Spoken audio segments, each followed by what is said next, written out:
The second time, we filled a suitcase with clothes, emptied the coffee can of quarters into a pillowcase, and waited.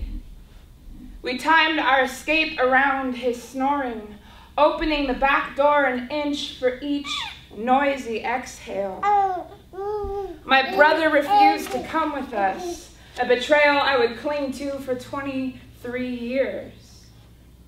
My father had locked the phones in the trunk of his car again. The nearest payphone was across the street at MacArthur Park.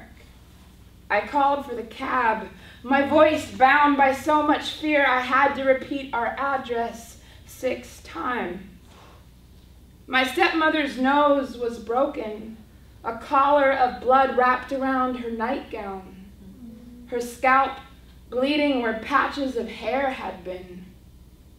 She sat on the curb, holding tangled fistfuls of it in her hands, and it was absurd to watch her combing through it, as if anything could be salvaged. Back in the apartment, she'd crawled on her hands and knees, feeling around for clumps of hair in the dark. And I hated her for that, for being nothing more than a woman. Hated her for the pity I could not feel. 45 minutes later, I was sitting in the back seat of the cab, watching my father rage towards us, my stepmother frantically rolling up her window, yelling at the driver, "Go!" And glass sprayed across our laps.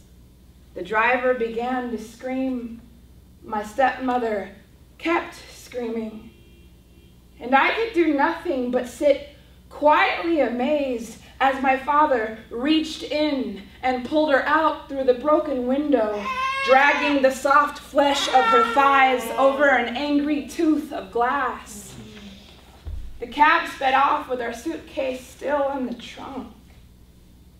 I stood at the curb, holding a bleeding sack of coins, waiting for silence to overcome the night. The sprinklers came on in the courtyard as I made my way up the sidewalk, following a trail of blood back all the way home.